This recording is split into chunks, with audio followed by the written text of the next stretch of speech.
Hello and welcome to Journey to Easter. Today is Friday, the fourth week of Lent. Today is March the 15th.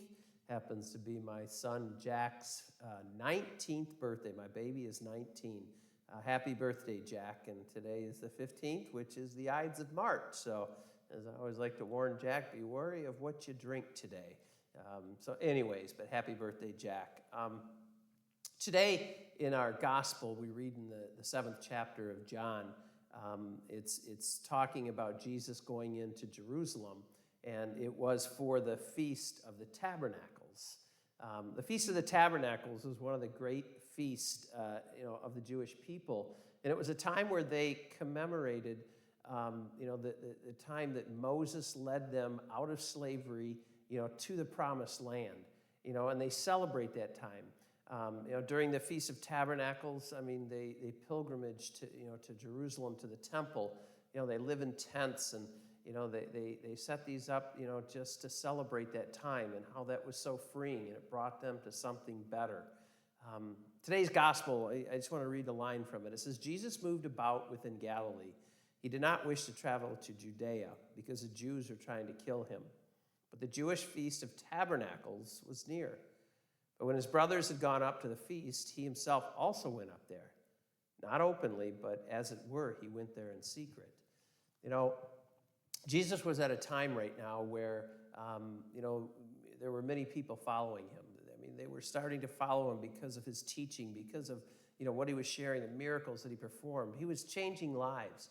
And of course, the Jewish leaders, church leaders, didn't like what he was doing because, they felt that he was taking the people away from the practice of the law and so forth. And, Jesus knew that they were out to get him, so he at times, had to go in secret, so that, he could complete his mission, because that's what he was all about, was completing that mission, But, he made it to this feast because it was an important tradition, of being a Jewish, person in those days, that they made that pilgrimage. I think John includes this, Jesus going to the Feast of Tabernacles for a reason. This is the story that tells us about Moses. Moses, who is considered, the great teacher, the great lawgiver. And of course, people followed what Moses had to say. They listened to what Moses had to say.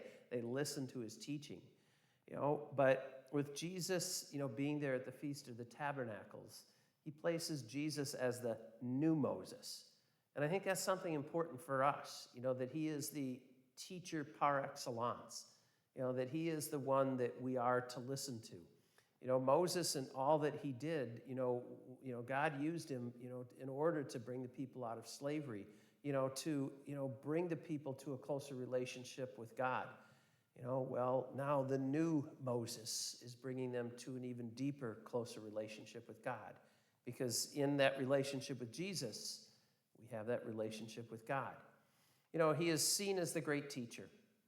And, I think it's important that, we experience that same thing, is that, through his teaching, we begin to learn. Through his teaching, we begin to listen.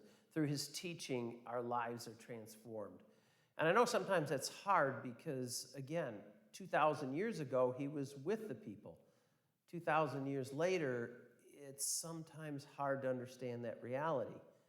But what we have to understand is what Jesus told us. He said, look, he says, at the end of his life, he left. He says, I'm going to leave you for a while, but I'm going to be with you always. I'm going to be with you always till the end of time.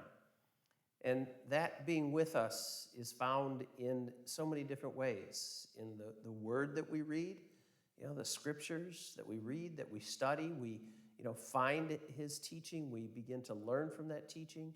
So we gather in prayer with our fellow, parishioners, believers, in Christ. We begin to grow together and experience his presence there. And it's just going to church and letting our hearts, be led by him. He is the great teacher par excellence, but it also takes us taking a step to listen and to follow. So I think, this reading in some way today challenges us to see him as the great teacher, the new Moses, the great teacher par excellence. that he is going to lead us, and leading us, it transforms us. So on your journey to Easter through this time of Lent, open up his word a little bit more, learn from him, and let it transform you every day of your life. Continue your journey to Easter.